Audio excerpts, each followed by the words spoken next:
is going on? Today I'm going to talk to you guys today about how to alleviate that leg soreness after a nice heavy leg day. If any of you guys have seen SpongeBob, I finally understand what that guy in the background is always screaming, "My legs!" for.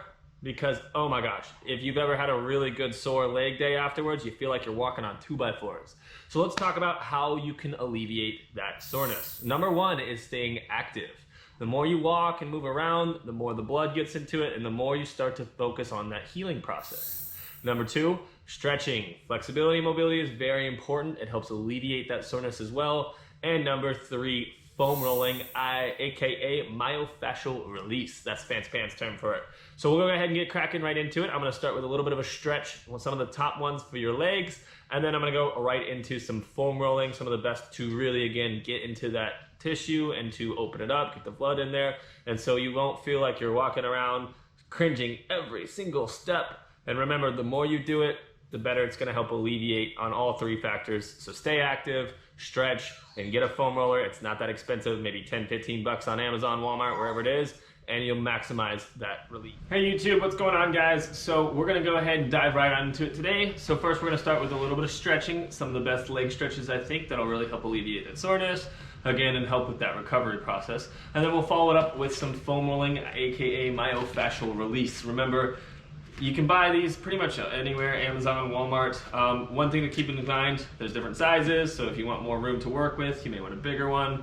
But also another thing to consider is the amount of give that it has or how much pushback. So this one is pretty hard because it's a little bit more advanced, so it really gets deep into that tissue, opens the blood flow, really gets oxygen to it. And again, remember, the blood is that highway, so it's gonna help with recovery and help with loosening that muscle, really get into there so that you can make that pain kind of reside a little bit better. So if you're a beginner, I recommend getting one with a little bit more give, a little bit more squish to it, and then as you kind of get into it more, you may be able to deal with it a little bit more, because when you do it, if you're sore, it's going to be a little bit tender. So I do recommend doing it maybe right after a workout, especially so you can kind of do it before it gets too tight, but then the more you do it, the better it is going to be. So we're going to dive right into some of the stretches. One of the first and most important, in my opinion, is a lower back, glutes, and hamstring stretch. Now you can do this standing, you can do it seated. I'm gonna start with the standing, but then I'm gonna go to the seated because I like the seated. It gives you a little bit deeper of a stretch. And that's putting your feet together and then just tucking your head down to your feet, trying to keep the legs straight and putting the weight into your toes. Really try to relax the quad. Take a deep breath in. Exhale, go deeper. And hold. And like I said, I want to show you guys the one from the seated position, because if you do something where you can put your feet against something, you really can get a nice deep stretch that helps you prevent it from kind of bending your knees. So go ahead and put your feet together and lean into it. Tuck your head down so you can get the back in there as well. And focus on deep breath in. And exhale again as you go deeper. Now you really want to try to make sure the quad or the top of the leg is relaxed, because if it's tight and tense, you're not going to be able to go as deep into it. And you want to tuck that head down and hold. Now, for the sake of the video, I'm not going to hold it for as long, but you want to try to hold each one of these for about 30 seconds to a minute, bare minimum. If you do less than that, it gives you a little bit of a warm-up, but you're not going to really improve that flexibility and mobility, and you also aren't going to get as much of a relief from that soreness. Number two is a butterfly. This is a classic. It works the inner groin. What you're going to do is you're going to put your feet together, pull them in as close as you can, and then you're going to drive your knees to the floor and lean into it forwards. And you should feel that right in the inner groin, especially if you do those adductors, ADD, compared to ABD. Abductor, think abduction, or to take away from the midline. Adductor, to bring together, or to add, is to bring in, and that's that inner groin you'll feel. So once again, nice deep lean to it. And relax. So the next one we're going to go into is going to be another groin stretch. So this is a good one if you're practicing the splits, and it's called a frog pose. So you're going to go out on all fours, and what you want to do is you want to keep your knee vertical to the floor so that it's straight up and down. Now what you're going to do is you're going to slowly push your pelvis to the ground, opening the legs, coming down. Once again, I'm not letting my hips go forwards or backwards. I'm just pushing it straight down, coming on down as low as I can, and holding this. This helps with blood flow, helps with a lot of stuff. So if you have a lot of menstrual cramping, this is a good one too as well. Also, if you're sitting in front of the TV and you just want to focus on trying to get better at splits, this is a great way, just sitting in this one and slowly pushing your hips down to kind of practice those splits.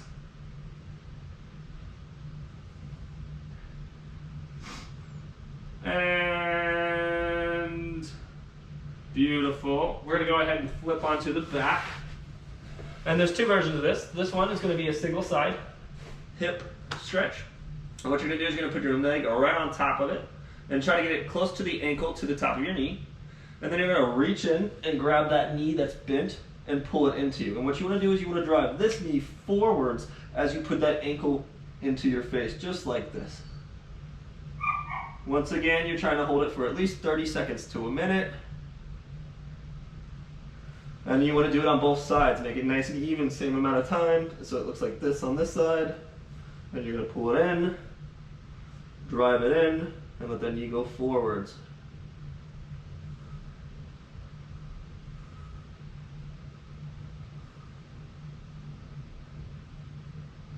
Beautiful.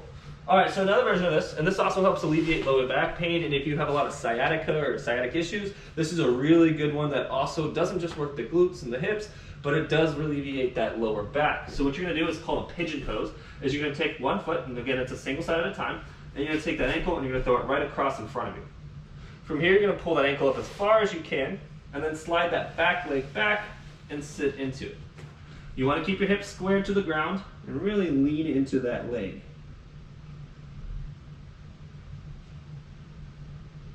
You should feel that all through the glutes and hips right here. And then we're gonna go ahead and do it on the other side. Once again, 30 seconds to a minute at minimum. The longer you do it, the better it is. Pull that ankle forwards, and then kind of slide that leg back and sit into it.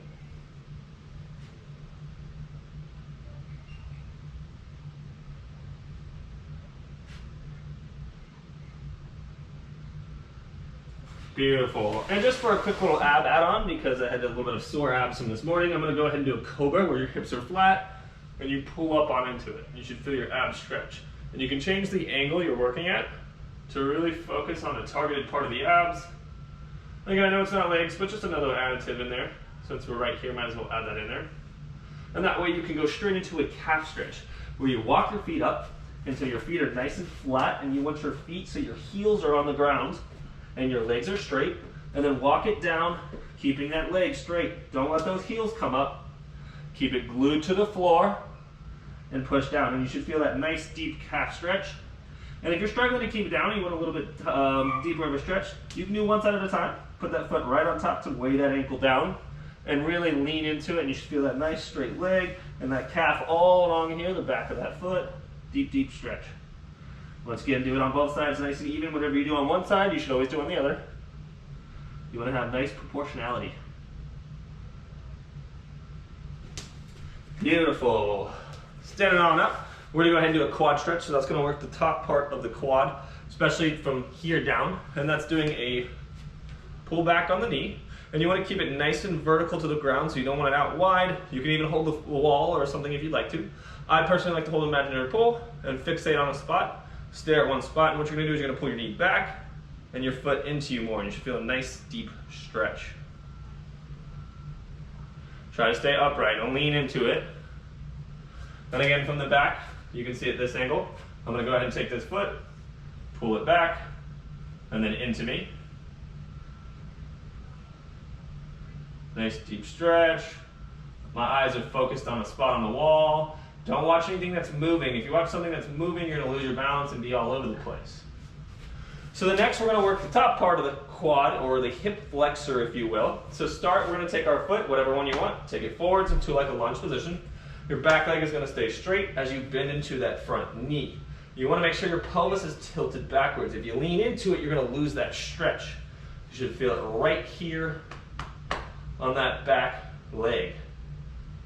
And to go even deeper into a stretch, you can go into what's called lizard pose. And that's where you drop that knee to the floor, come down on all fours, and then take that foot and slide it back and really push it into it. And you'll see a nice deep stretch, and once again you'll feel that hip flexor. And this one you can lean into it and push that hips to the floor. Nice drive.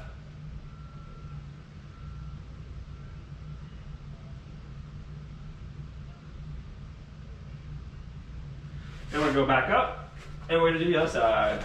So take that big foot forwards, start it onto a lunge, pelvic tilt back, and push those hips down. You should feel that back leg, so this time it's my right leg. Hold that for 30 seconds to a minute, and then when you're ready, bend that knee to the floor. Come down on all fours, take that foot and slide it back as far as you can. And if you have to adjust that front foot, that's welcome too, but you want to push those hips to the floor and really feel that hip flexor stretch.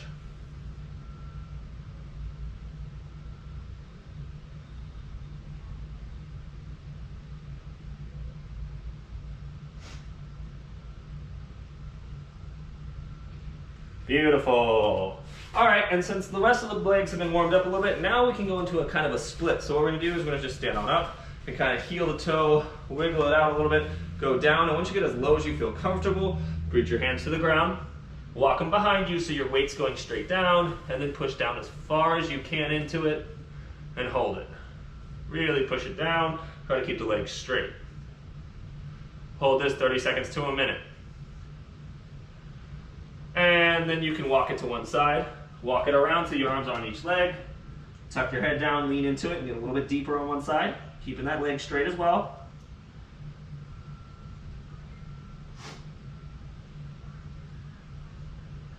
You're gonna come up a little bit, and then make sure you do it even on both sides. Come down on the other side. Try to relax the leg, don't let the quad flex. And again, 30 seconds to a minute. Go ahead and come on out of that one. So those are some of the most important leg ones. There's a wide variety. You can do some more of the lower back, some twists, some other options, but those are a great place to start. Make sure, again, you're holding those for a nice amount of time. You're continuously breathing. And if you really want to push it, take a deep breath in. Exhale, push deeper, right? You should feel a little discomfort. You shouldn't feel pain though. Know the difference between pain and discomfort, because you don't want to push through pain. You could be making things worse. And if you hurt yourself, you're gonna go out of it and you're gonna not be able to stretch as much and you're gonna lose some of that flexibility. So take your time getting into these movements and make sure you're doing them correctly. Alrighty, so we got our stretch portion into it, so let's dive right into foam rolling. So to start, we're gonna start with the glutes, okay? So what I'm gonna do is I'm gonna put my bottom right on top, and I'm gonna go ahead and put my arms behind me, and I'm just gonna roll it back from the very bottom of the butt to the very top of the butt. Really pushing your weight into it. And remember, if you're sore, it's gonna be a little bit of tender, but if you can push through that tenderness and not pain, you can know the difference between tender and pain, you'll be feeling so much better if you can afterwards. And then you can put your one foot on top and really isolate one side and kind of lean a little bit to get the outside of the glute just a little bit on one side. And then I'm gonna do the other side. And remember, take your time. Once again, I'm kind of going through this a little fast just so this video isn't too long for everybody. And you can always pause it and rewind at any point. But really go back and forth. Once again, I recommend about 30 seconds to a minute on each portion of the body. And we're gonna go back to the middle. And now we're gonna walk it down until we get to the hamstrings. So we're gonna go all the way to the top of the knee, and then we're gonna roll it back on in. And you want your arms behind you so you have a good amount of balance. And this does take a little bit of core engagement too. So you want to take your time and roll it all the way up and all the way down, all the way up and all the way down. Once again, you can isolate one side, make it a little bit deeper of a push, put your weight on top of it, go all the way one side, all the way to another side. And then we're going to flip to the other side. Up and back. Up and back. And I'm losing my mat here, so go ahead and readjust. And now we're going to flip it over and we're going to do the quad, so the front of the leg. We're going to stop right at the knees and we're going to lean into it. And you're going to go as high as you can, up and down, up and down. And for all the guys out there, you're going to want to probably do one side a little bit better. So if you put one leg on top, that way you can let the guys really not get in the way.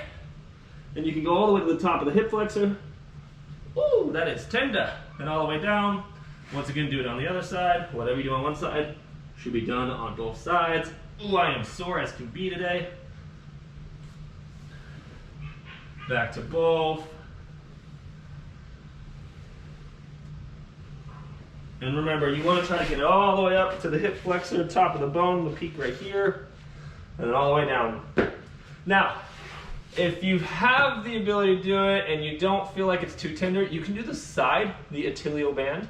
That is an entire length of fascia, and that's what we're doing. We're reaching that fascia or connective tissue, and it's going to be extra tender. So this is when you want to be extra light on, okay? So when you do it on the side, start on the knee, and again, you're going to go all the way to the top of the hip, and all the way to the knee. And be careful on where you hit it. Again, this one's going to be extra tender, so you may want to put a little bit less weight into it, or if you have a lighter foam roller, it is definitely better used on this too. Nice and controlled, all the way to the top of the hip, and back. And if you didn't hit that top hip flexor that great on the quad, this is a good time to do it too there as well, just like that. And again, now we're going to flip it over, do it on the other side. All the way up to the knee, to the hip, to the knee, to the hip, to the knee, and to the hip. Beautiful. Now we want to hit the inner groin. So we got to put it about a 45-degree angle here, okay? Basically, you want it so that you're going to be able to get to the inside of the leg right here. Excuse me, 45-degree angle that way. And you're going to roll it all the way to the inner groin and back to the knee again. To the inner groin and to the knee. And really pushing into it as much as you can. The deeper you can get into that tissue, the better it is. Think deep tissue massage, same concept. And then we're going to do it on the other side. So mirror image this, 45 on this side. Come in, tuck that knee there, put the groin into it. All the way in and out. In and out. In and out. Beautifully done. And relax. Now, how do we get the calves? Because it's hard to really get a lot of weight in it. And your best thing to do is to maybe get a broomstick handle or some kind of pole or something with a little bit of give. And then you just sit in a chair and same story. You're going to push it all the way to the bottom of the ankle and down. So pretending this is a broomstick, you can use the foam roller. However, if you got something like a broom, it just tends to get a little bit better. You can also buy a calf one if you really want to spend that money. Or you can just use household items, right? Same story, you want to go all the way down the side, the back, and the other side. All the way through, really pushing in all the way to the heel, to the top of the knee.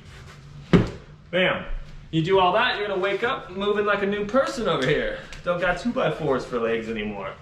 So again, number one, stay active, go for a walk, keep moving. When you sit around all day, that's when it starts to get tight, and then you're gonna feel all those micro tears when you do get up and move. Number two, get some stretching going on. And number three, foam roll. Check it out, guys. Comment below. Let me know if you liked it. Again, this is all lower body as far as alleviating lower body leg soreness, because legs tend to be one of the longest to heal because the blood has to return all the way back up. It's a slower process, big muscles. But yeah, check it out, guys. Let me know what you think.